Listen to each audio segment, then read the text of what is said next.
Bismillahirrahmanirrahim. Assalamualaikum warahmatullahi wabarakatuh. Perkenalkan, nama saya Widya Dusunami dengan NIM E1 E1221147, jurusan Teknik Informatika, Universitas Haloleo. Nah, pada video kali ini saya akan membuat video untuk memenuhi tugas saya mata kuliah struktur data, di mana tugas saya yaitu menjelaskan atau memaparkan kembali materi yang dijelaskan oleh dosen saya di pertemuan pertama. Nah, langsung saja kita ke slide-nya. Di slide pertama, di sini dosen saya itu memaparkan atau menjelaskan materi tentang Python atau pengantar Python programming. Nah, langsung saja di sini ada topik yang dibahas itu di mana tentang meninjau kembali dasar-dasar Python, di mana yang list pertama ini Python object atau identifier, kemudian yang kedua ada sequence type, list, tuple, set, dan string, dan ketiga itu dictionary class. Kemudian yang keempat ada operator for, sequence, dan dictionary. Kemudian kelima ada polymorphism, fungsi. Dan yang keenam atau yang terakhir itu adalah file, read, and write. Nah, di sini juga ada untuk topik lanjutannya. Di sini ada exception holding, terus yang kedua itu iterator and generator, yang ketiga ada Python convenience, dan terakhir ada scope atau namespace. Nah, langsung saja sebelum itu kita harus tahu apa itu Python. Nah, Python itu adalah bahasa pemrograman yang dirancang untuk keterbacaannya itu tinggi dan pembuatan prototipe yang cepat yang mengarah pada pengembangan perangkat lunak. Nah, di sini ada mengapa Python? Nah, Python itu memiliki kelebihan seperti dapat bekerja pada berbagai platform seperti Windows, Linux, dan Mac. Dan ada lagi dan lain-lainnya. Selain itu, yang kedua, dia simple syntax atau sintaksnya sederhana, mirip dengan bahasa Inggris. Kemudian yang ketiga, ada penulisan program with buffer lines atau dengan baris yang lebih sedikit untuk bahasa pemrograman lainnya. Kemudian yang keempat, room interpret atau berjalan pada juru bahasa. Di sini kodenya dapat dieksekusi setelah ditulis. Nah, kemudian di sini ada tipe Python itu ada Python 3 dengan beberapa pembaruan dari Python 2. Kemudian IDE-nya itu ada PyCharm, Eclipse, dan Jupyter. Nah, di sini ada how and where to write program. Nah, bagaimana dan di mana menulis program. Nah, kode dapat dieksekusi secara online di Google Colab, dan terlebih dahulu kita harus login. Nah, kemudian kita harus membuka kita harus membuat buku catatan Python, semacam file buku. Nah, kemudian contoh lembar program disediakan untuk sebagai referensi. Nah, pada video sebelumnya referensi yang diambil itu seperti Weather School. Nah, langsung saja ke. Nah, ini contohnya itu ini kayak tutorial. Sini ada Python. Nah, di sini kita memakai tutorial dari Weather School. Nah, kemudian di poin keempat itu kita akan menggunakan Jupyter Notebook untuk menulis program. Kemudian yang kelima itu kita akan mempelajari tutorial Colab untuk memahaminya lebih lanjut. Kemudian Anda juga dapat menulis kode dengan IDE Python lainnya. Kemudian berikutnya itu pengenalan Python. Python itu sebagai bahasa pemrograman. Digunakan untuk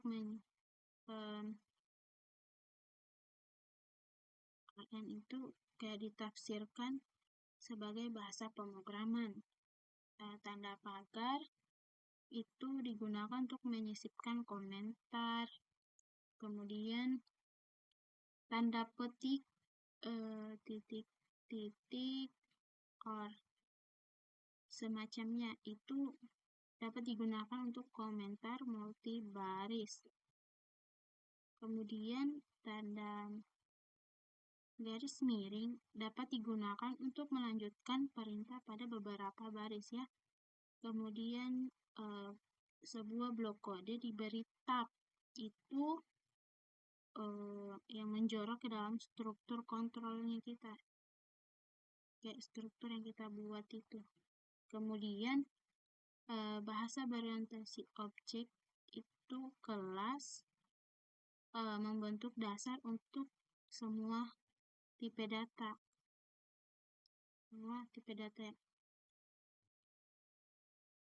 Selanjutnya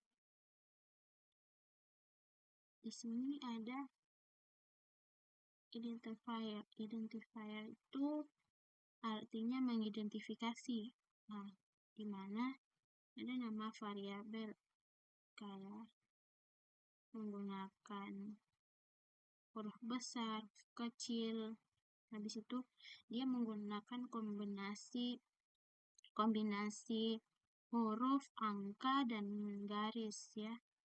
Kemudian mengidentifikasi Python paling mirip dengan variabel referensi kayak di Java atau variabel petunjuk di C++. Kemudian setiap mengidentifikasi secara implisит dikaitkan dengan alamat memori dari objek yang dirujuknya lah. Ya, kemudian yang ketiga, Python diketik secara dinamis. Bahasanya diketik secara dinamis karena tidak ada deklarasi awal yang mengidentifikasi dengan tipe data teratur. Misalnya ini sebagai contohnya kayak false, kayak smooth, dan kemudian baris berikutnya di sini ada creating and using object, kayak membuat atau menggunakan objek. Kayak semacam ini. Yang poin pertama itu membuat instance kelas baru. Contohnya itu seperti ini kayak float. Kemudian kita menggunakan temperatur 98,6. Nih di sini Python literal for design untuk menunjukkan contoh baru. Kemudian yang ketiga, alias atau sama dengan penugasan pengidentifikasi kedua ke objek yang sudah ada, original. Kemudian terakhir ada Python pendukung sebagai cara memanggil metode kayak sort data. Nah, di sini panggilan standar ke metode fungsi. Kemudian data sort atau fungsi data fungsi anggota. Ya. Kemudian untuk jenis atau type metodenya itu di sini pertama mengakses atau mengambil informasi tentang keadaan suatu objek, tapi tidak mengubah keadaannya.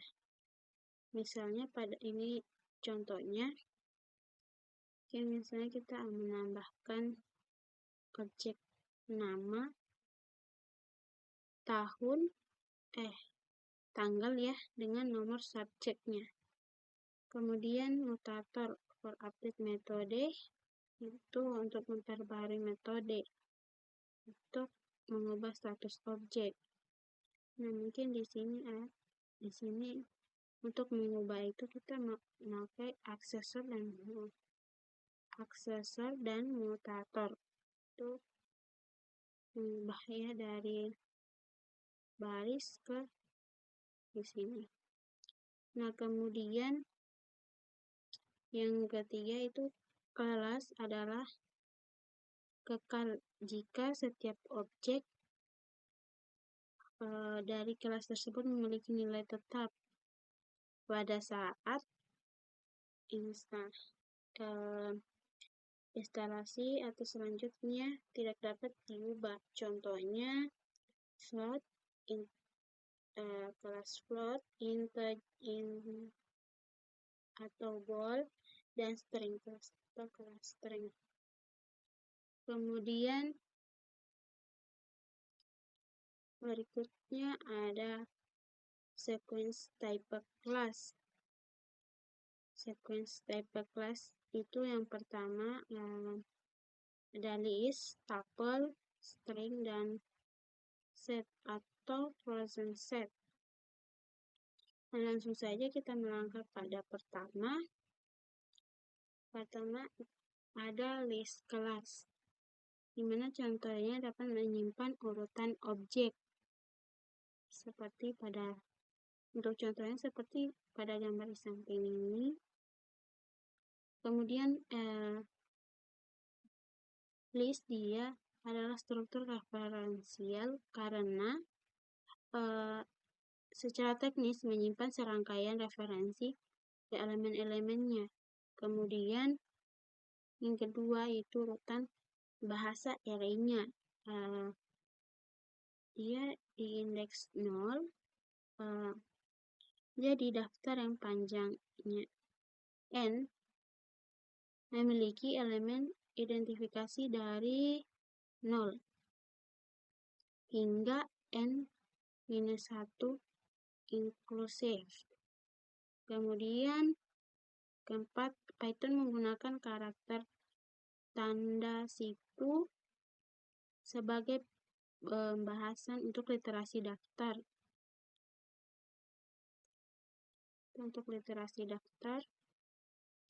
Dan tanda kurung siku itu sendiri merupakan daftar kosong. Kemudian di sini ada list dalam kurung ya, itu dia konstruktor yang menghasilkan daftar kosong secara default. Namun konstruktor akan menerima parameter apapun bertipe iterable. Kemudian yang terakhir, daftarnya adalah yang mungkin berubah kayak sequence, elemen dapat ditambahkan atau dihapus urutannya. Nah, kurang lebih seperti itu ya. Kemudian list berikutnya yaitu tupel. Tupel sendiri itu dia sebuah versi kelas suatu urutan itu tidak bisa diubah. Elemennya tidak dapat ditambahkan atau tidak bisa dihapus dari urutannya. Kemudian kedua, itu tanda kurung membatasi sebuah tupel dengan 0 dengan dalam kurung menjadi tupel kosong. Kemudian yang ketiga itu untuk menyatakan tupel dengan panjang suatu literal kayak koma harus ditempatkan setiap elemen, namun di dalam tanda kurung misalnya saat 17 koma. Nah, seperti pada gambar contohnya seperti ini, itu adalah tupel satu elemen. Nah, kemudian berikutnya adalah the star class atau cluster. Di sini dia mewakili rangkaian karakter yang tidak dapat diubah.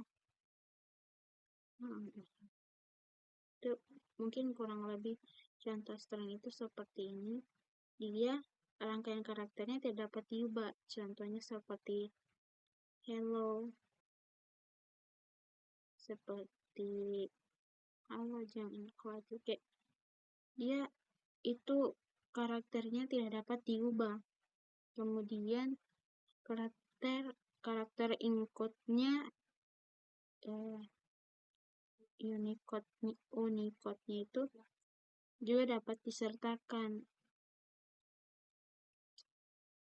Kemudian tanda petik 1 dan tanda petik 2 itu untuk komentar multibaris. Ya, semacam ini ya. Dia itu digunakan untuk komentar atau baris seperti ini yang seperti berwarna merah ini, yaitu untuk komentar setiap baris. Kemudian yang terakhir itu karakter individual dari string dapat diakses menggunakan operator tanda siku. Ya, dalam kurung siku ya, bukan yang ini, dalam kurung siku seperti ini. Ini dia untuk karakter individual ya, dari string. Kemudian slide berikutnya, di sini itu ada the set and frozen set class. Itu kelas yang terakhir ya, kelas set itu dia itu mengatur kelas mewakili pengertian matematika tentang himpunan, yaitu kumpulan elemen tanpa duplikat. Elemen tanpa duplikat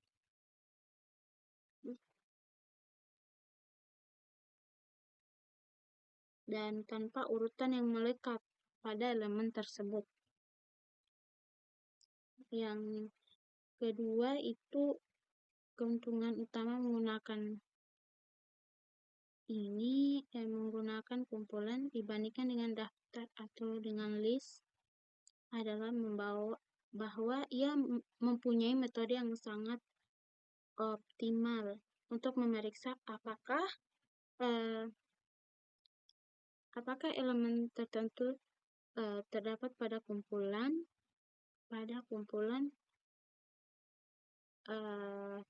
ini didasarkan pada struktur data yang disebut tabel hash table atau tabel hash. Kemudian Yang ketiga itu ada dua batasan. Yang pertama itu tidak mempertahankan elemen dalam urutan tertentu. Dan yang kedua itu hanya instansinya dengan tipe yang tidak dapat diubah, yang dapat ditambahkan ke dalam kumpulan Python seperti integer, float, string, tuple, and frozen set. Kemudian frozen set itu adalah bentuk tipe himpunan yang tidak dapat diubah. Kemudian berikutnya ada set use curly braces, itu dia himpunan yang menggunakan kurung kurawal sebagai pembatas suatu himpunan. Kayak misalnya ini ya. Ini contohnya.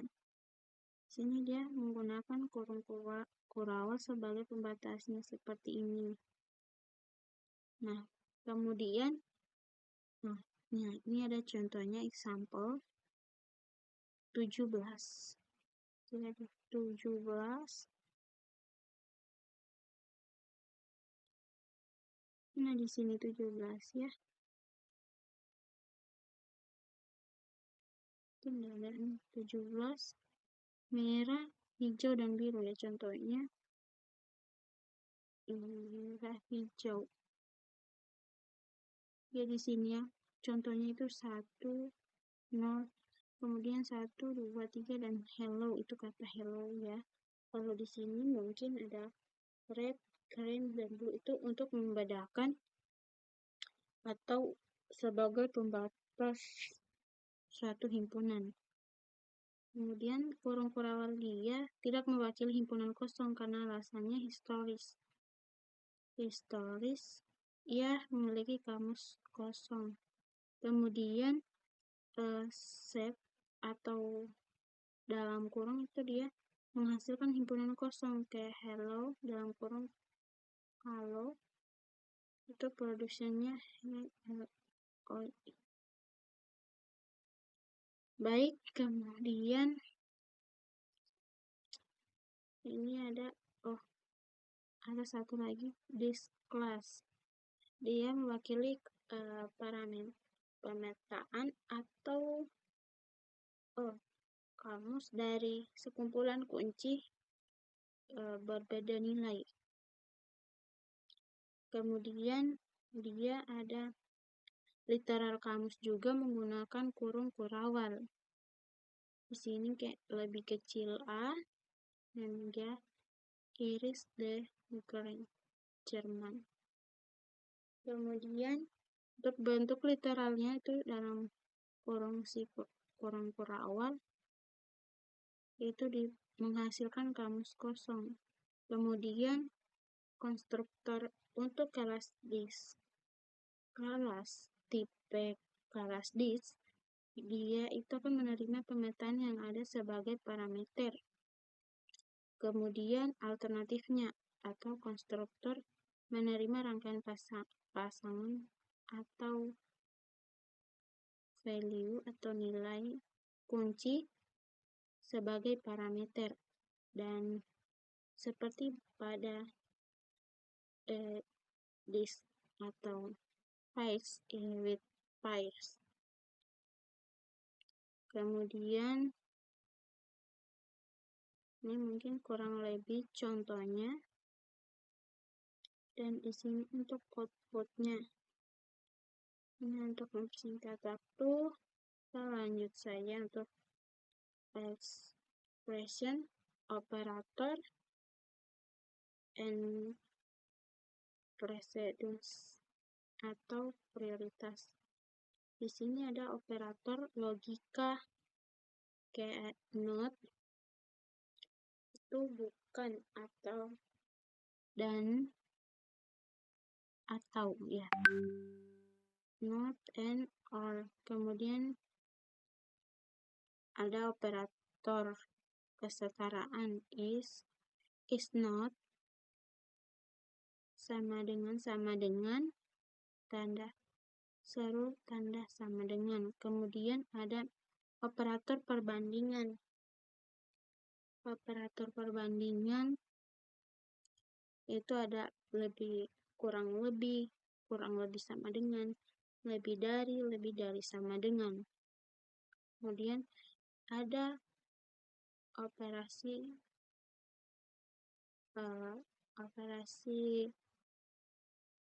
aritmetika. Itu dia ada tanda plus ya, atau tambah, kurang, bintang itu sebagai kali, tanda miring 2, dan garis miring 1, garis miring 2. Kemudian itu persen. Kemudian ada operator between, dia menggunakan tanda dan, tanda lebih kecil, kurang, lebih besar. Kemudian selanjutnya ada sequence operator. Sequence operator atau operator urutan. Python itu bergantung pada pengidensinya untuk baris, sehingga barisan dengan panjang n memiliki elemen di indeks dari 0 hingga n kurang 1 inklusif. Kemudian Python itu juga mendukung penggunaan indeks negatif yang menunjukkan jarak dari akhir rangkaian indeks -1 menunjukkan elemen terakhir indeks -2, atau indeks kedua menunjukkan elemen kedua hingga terakhir, dan seterusnya.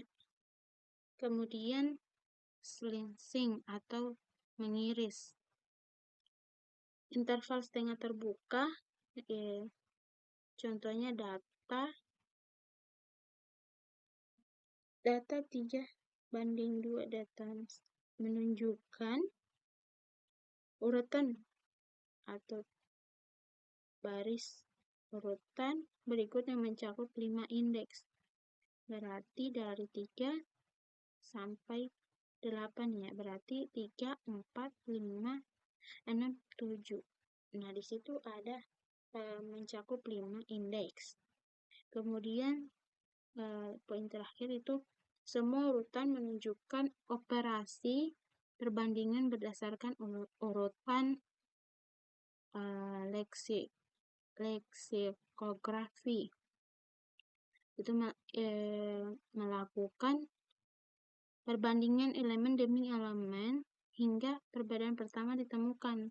Misalnya dalam kurung siku ini 5, 6, 9 lebih kecil dari 5 dan 7 karena entry pada indeks 1.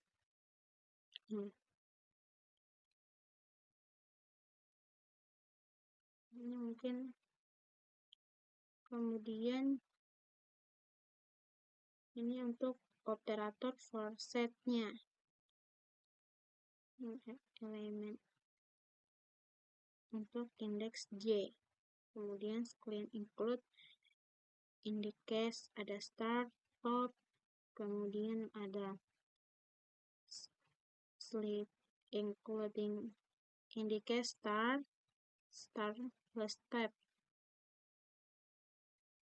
Ya, ini tipe ya, tipe start, stop, dan step. Kemudian ini S dan T. Kemudian di sini ada operator untuk set. Misalnya KNS itu containment check. Kemudian K not in S itu not contain containment check. Kemudian S1 sama dengan S2 itu untuk equivalent to dari S1 ke S2. Kemudian S1 tidak sama dengan S2 itu not. Kemudian ada S1 lebih kecil sama dengan S2. Berarti dia itu subset lebih kecil dari S2. Kemudian S1 lebih kecil dari S2.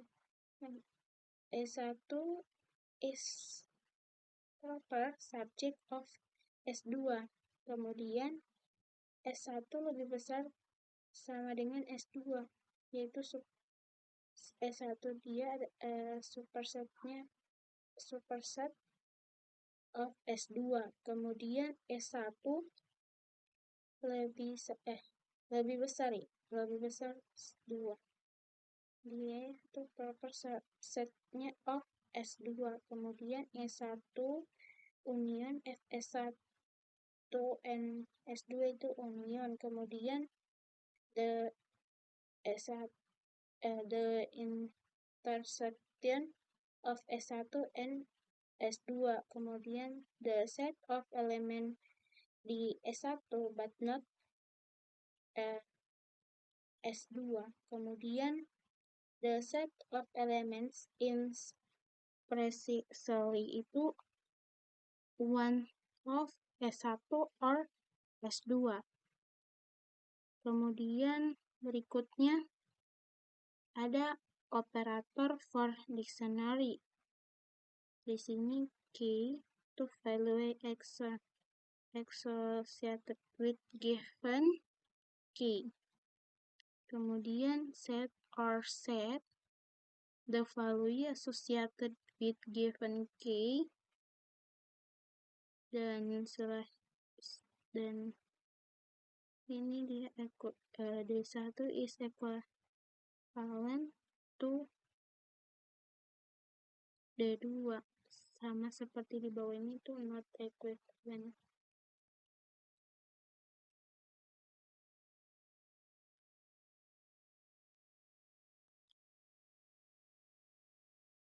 Baik, selanjutnya function atau fungsi.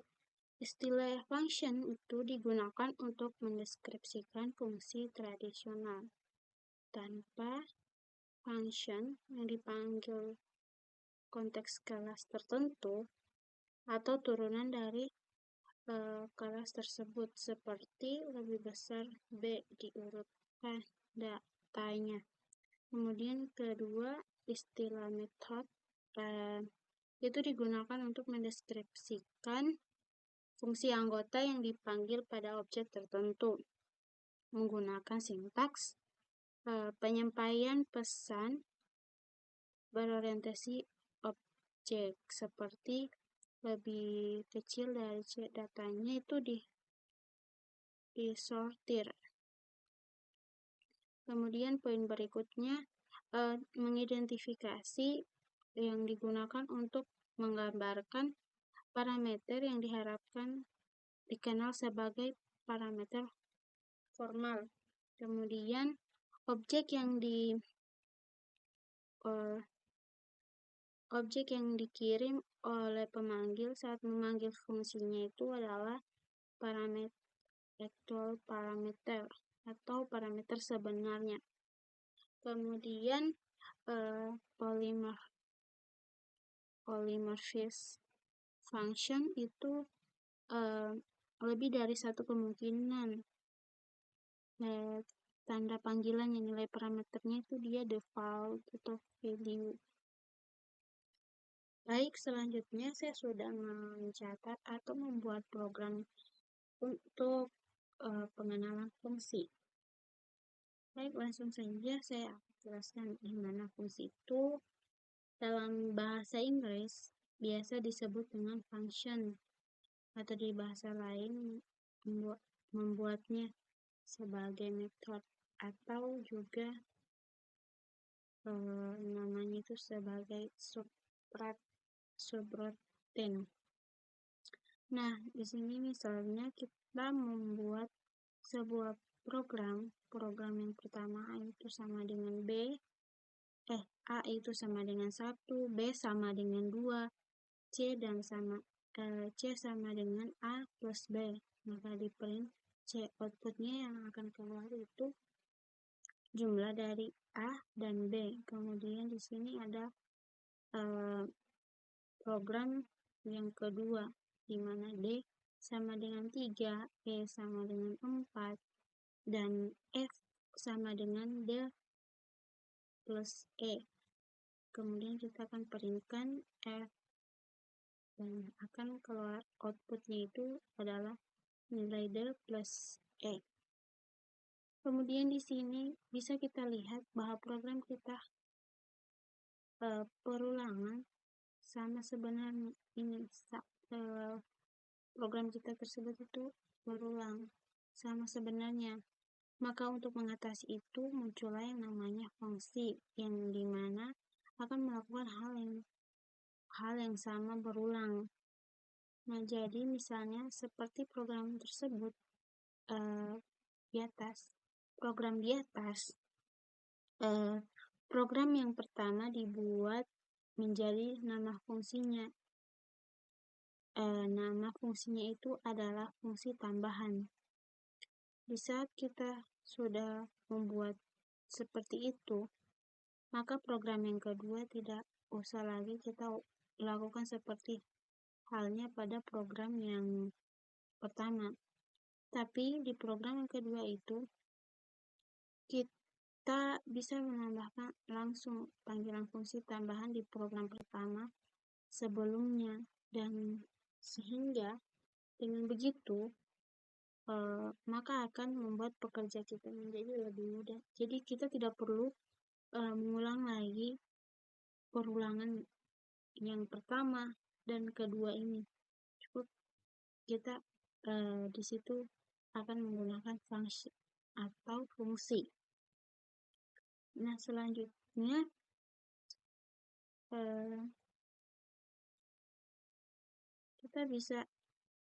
kita bisa membuat fungsi sederhana dengan format def nama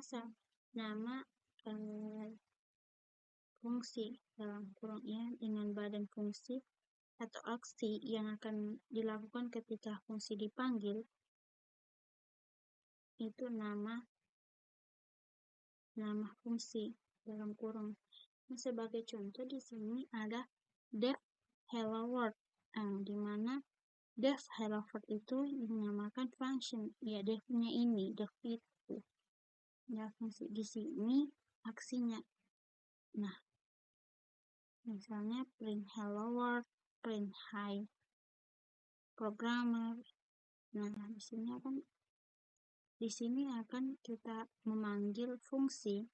Untuk memanggil fungsi harus setelah fungsinya dibuat. Nah, di sini kita akan memanggil fungsi. Nah, langsung saja kita coba jalankan.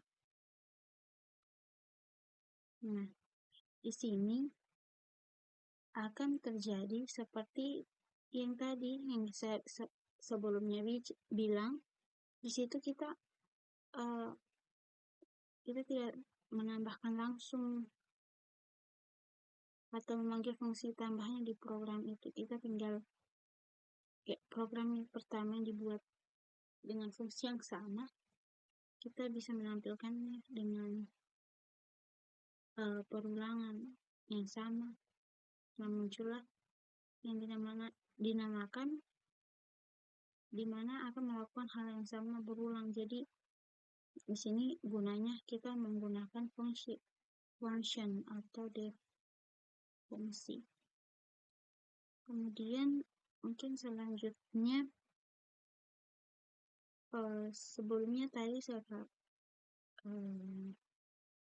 saya lupa memberikan contoh variabel. Di sini saya lupa. Di sini kan sudah saya buat juga contoh variabel. Misalnya variabelnya itu A, B, dan C. ini variabelnya sembarang. Nah, misalnya di sini 12 dan 2004 itu kayak merupakan value atau nilai dari variabel A dan B dan C. Kemudian yang kedua, pertama untuk nama variabel itu tidak boleh dispasi. Tidak boleh dispasi. Apabila dalam hal ingin membuat spasi antar di variabel tersebut, cukup diganti saja dengan nama underscore. Ya, contohnya variabel Widya misalnya ya. Kemudian nama variabel tidak boleh didahului dengan angka. Contoh 12 variabel 12 underscore variabel underscore Widya. Nah, itu tidak boleh. Kemudian yang ketiga, apabila kebalikannya yakni diakhiri dengan angka. Contohnya variabel Widya variabel underscore Widya underscore 12 itu dibolehkan. Misalnya ini untuk variabelnya Widya akan value. Kemudian kita coba saja jalankan. Nah, tampilannya akan seperti ini. Jadi dia akan menampilkan apa yang sudah variabel yang kita buat seperti ini. Nah, mungkin untuk contoh function dan variabel kurang lebih seperti itu.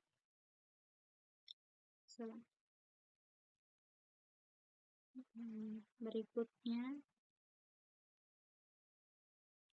kemudian parameter bawaannya itu dia default. Misalnya ini data, sini fungsinya itu data dan target. Kemudian ada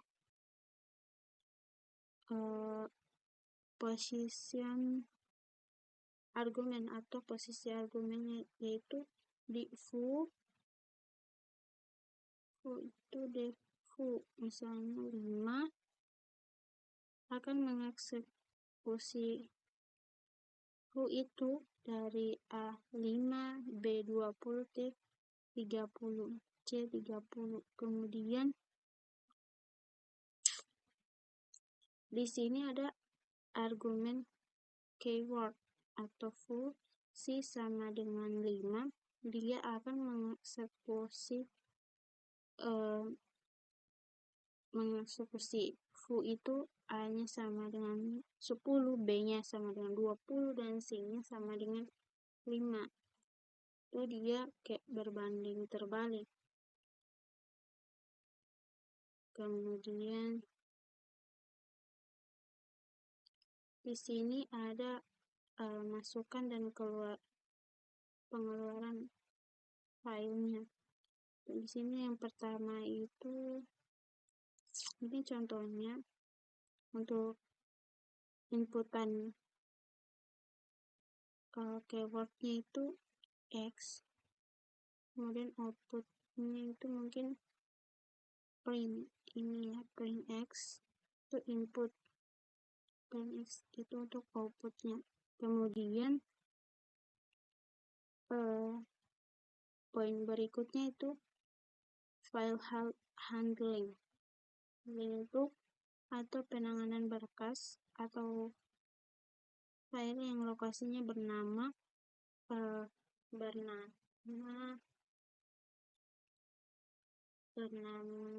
pada disk yang digunakan untuk menyimpan data secara permanen. Kemudian di sini ada operasi yang dilakukan pada file, misalnya print a file, kemudian read a file, write a file, close a file.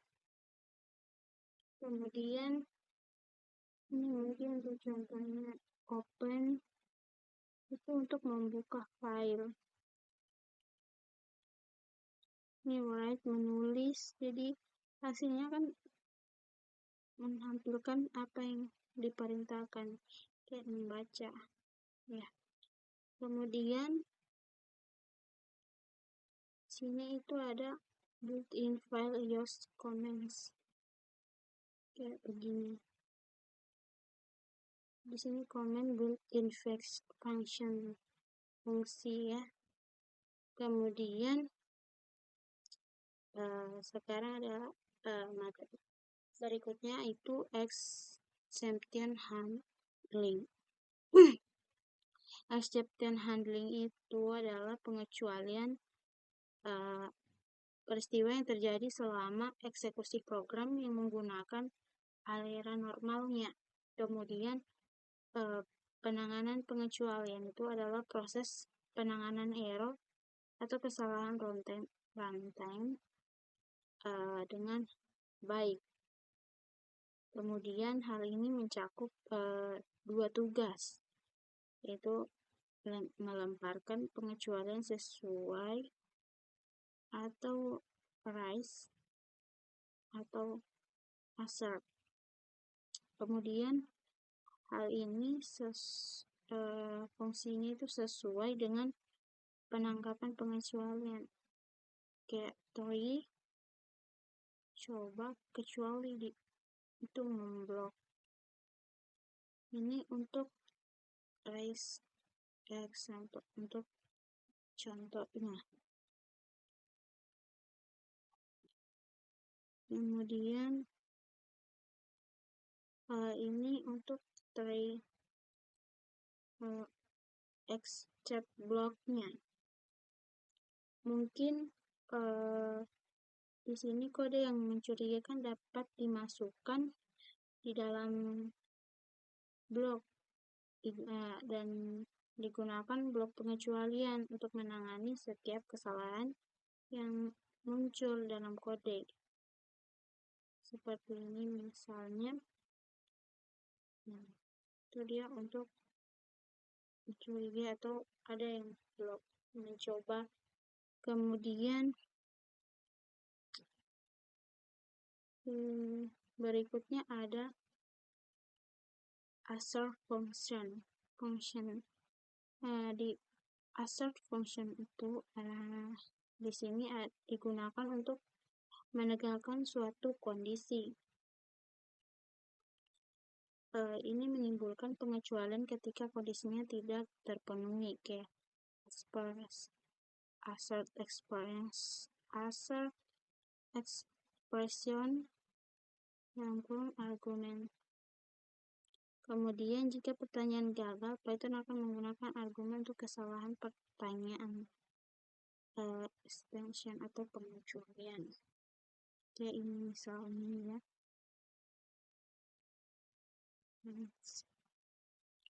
Nah, berikutnya ini ada jenis pengecualian umum, di mana di sini kelasnya extension, support error tipe, dan ini untuk bagian deskripsinya. Ini untuk jenis pengecualian yang umum, ini deskripsinya.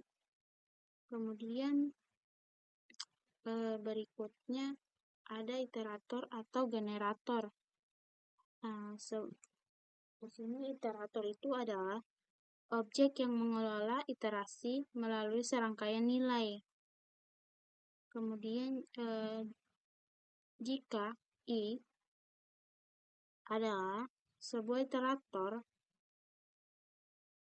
setiap panggilan ke fungsi next I ini dia akan menghasilkan elemen dari rangkaian yang mendasarinya. Kemudian stop interaction itu dia digunakan untuk setiap panggilan ke fungsi bawaan, kayak bawaannya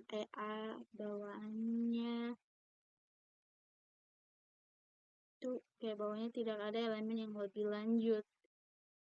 Dia itu untuk menunjukkan bahwa tidak ada elemen berikutnya.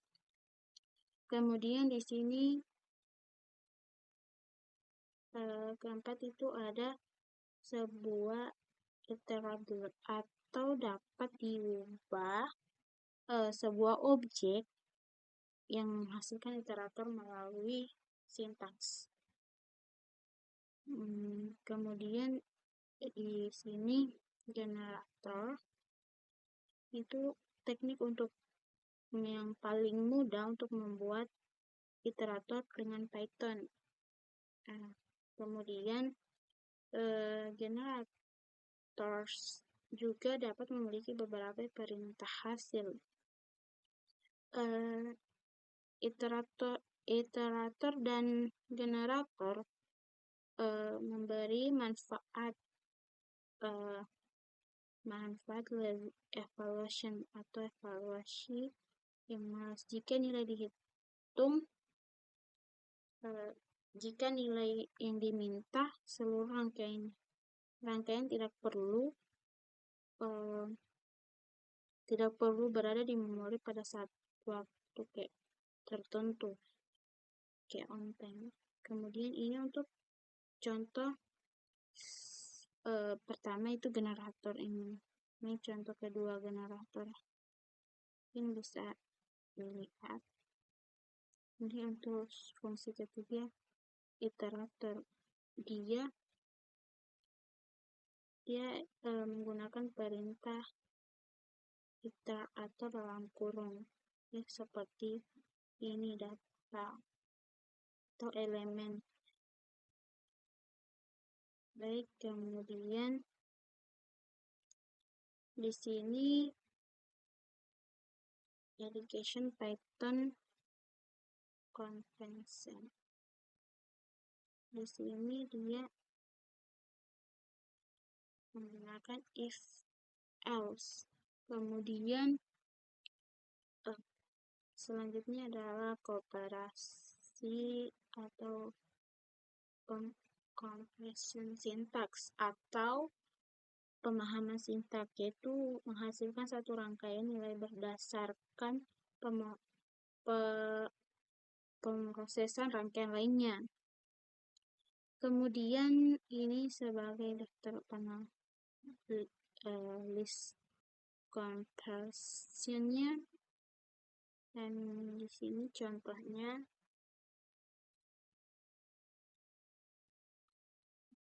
Kemudian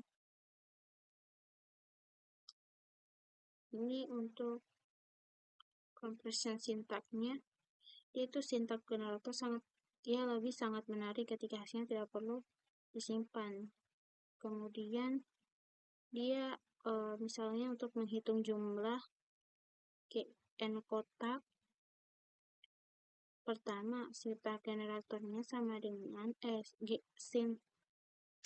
dia itu untuk menghitung jumlah n kotak.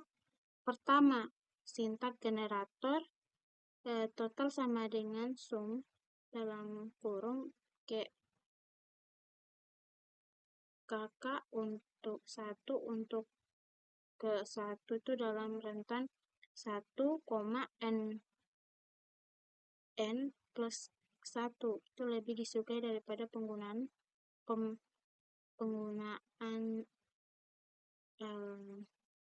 list compression sebagai parameter. Kemudian dia mengemas atau membongkar urutan, packing and packing of sequence. Untuk automated packing dia jika serangkaian ekspresi yang dipisahkan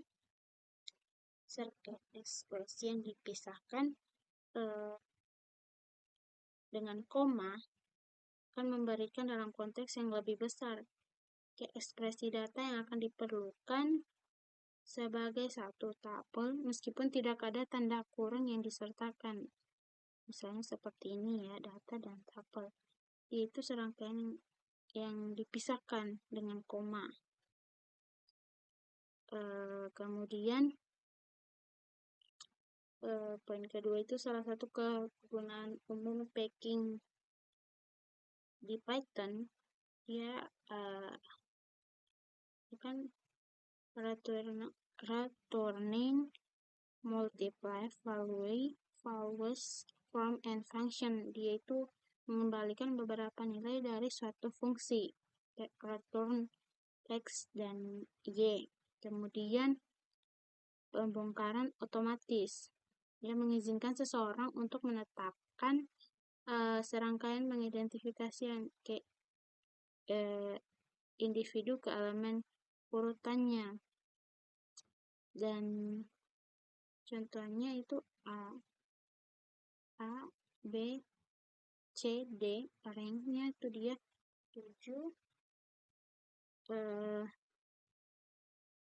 dan 11. Kemudian untuk berikutnya itu ada digunakan untuk pembongkaran tupel kayak diamond A dan B. Kemudian di sini ada sintaks ini juga dapat digunakan dalam konteks perulangan for ketika melakukan iterasi pada serangkaian iterable. Sebelumnya kemudian simultaneous assignment. Kemudian dia di sini ada kombinasi antara packing dan unpacking.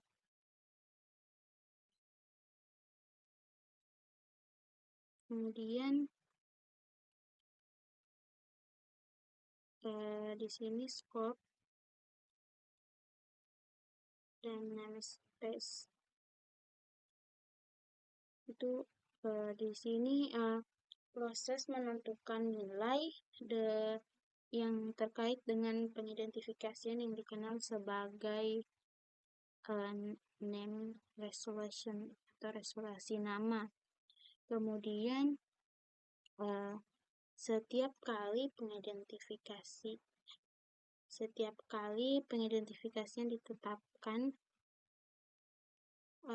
ditetapkan ke suatu nilai, itu definisi tersebut dibuat dengan A.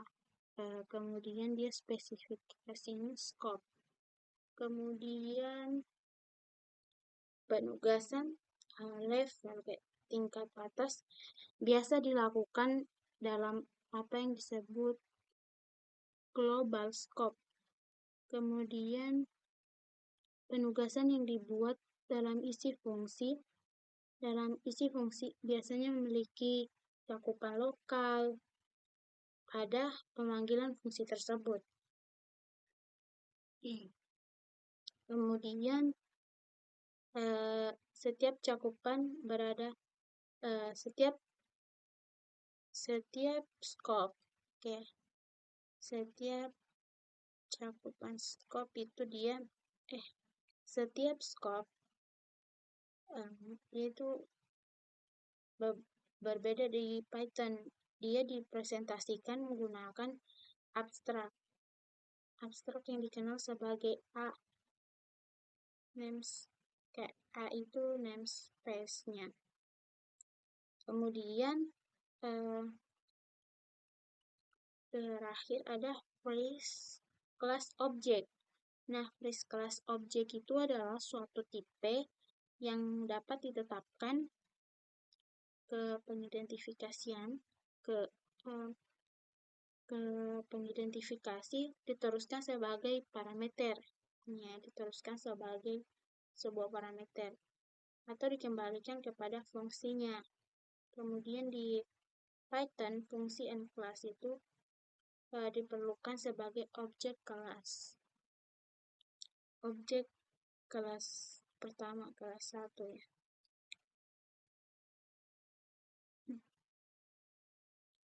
Terus di sini ada modul.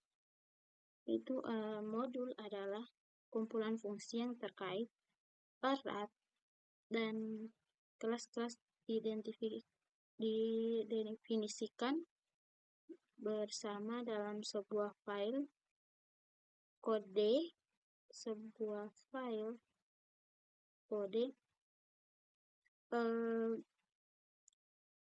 sumber kode yang dapat diimpor dari dalam suatu program.